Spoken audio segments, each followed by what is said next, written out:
Hi everyone, it's good to have you yet again. I am Oluwakemi Odisuya, the CEO of Home TV Tutors.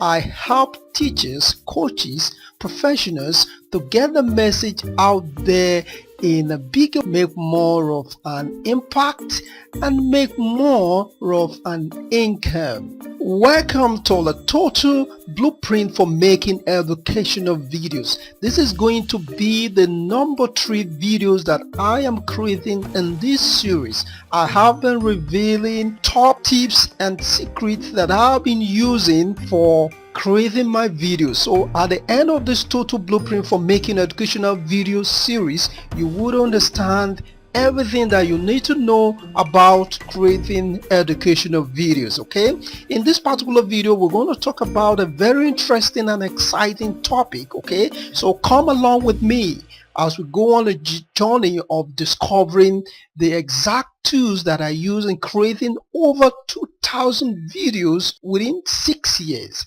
So now we're going to look at my favorite tools for creating over 2,000 videos.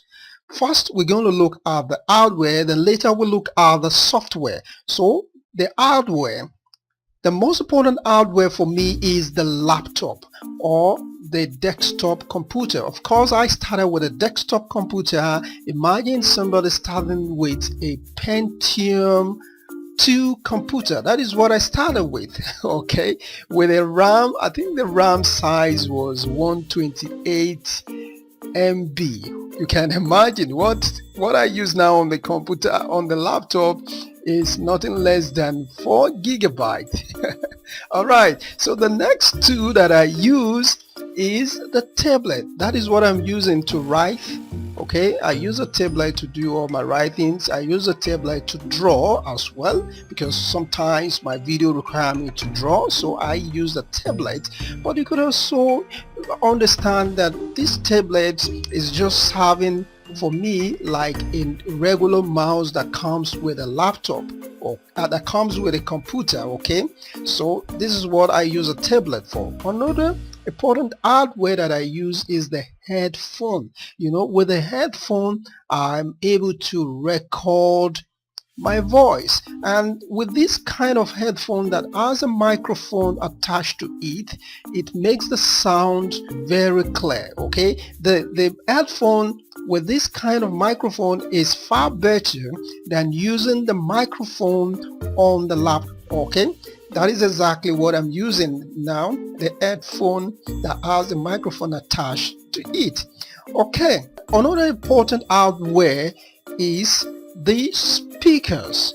With the speakers I'm able to listen to the recording after I'm done with it, so I can, yes, the speaker allows me to, whenever I had music background, the speaker allows me to be able to play around with the volume of the background. I'll be able to hear precisely what particular adjustment I need to make to the volume of the background music. So, but with this, with the speaker on the laptop, it is not too clear, because the laptop sometimes may not give you that kind of quality sound that you need, that you're going to get from the external speakers. Okay, so next we're going to look at the software. So the software, I make use of particular software tools which I've been using for years now. One of my favorite software is the MS Paint, which comes with the Windows that is installed on most computer. With this software, I use it to write, like just using it like a blackboard.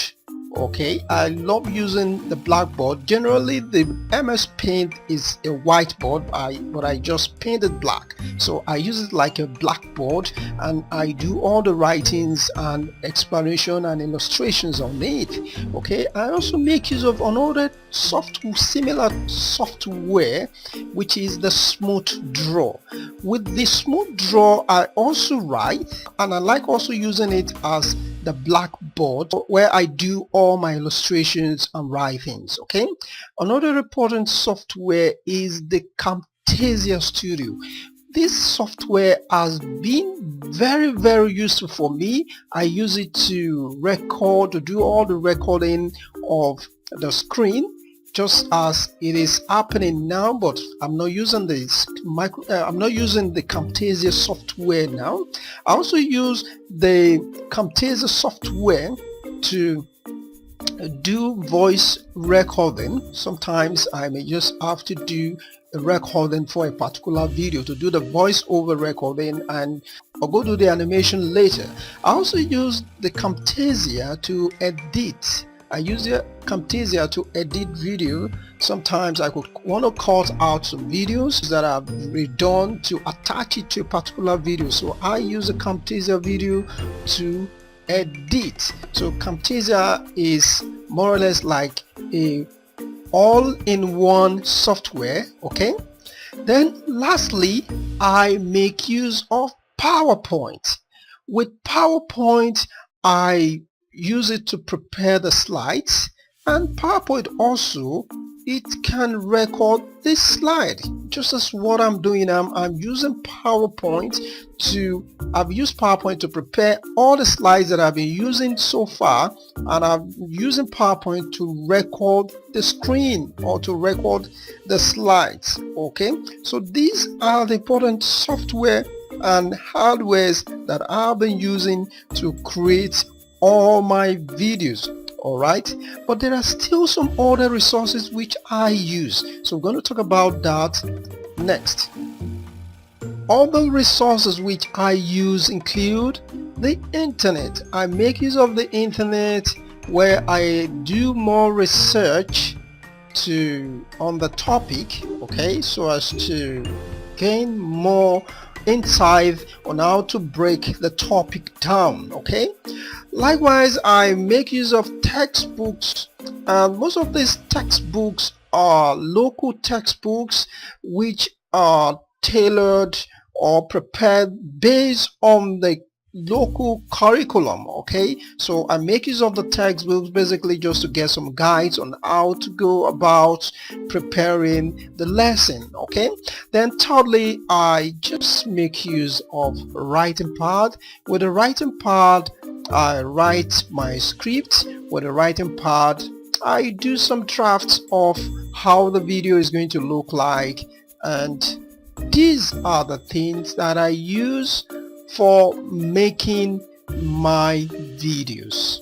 Thank you for watching. Please join our Facebook community. The Edu Video Masterclass is a new community, a growing community that will help you to understand the flow on how to create your own video. We'll give you the necessary support. You're going to meet experts, and whatever questions or whatever challenges you're facing, you can share it with us and we will look at it together. Okay, thank you for watching. See you next week. Bye bye.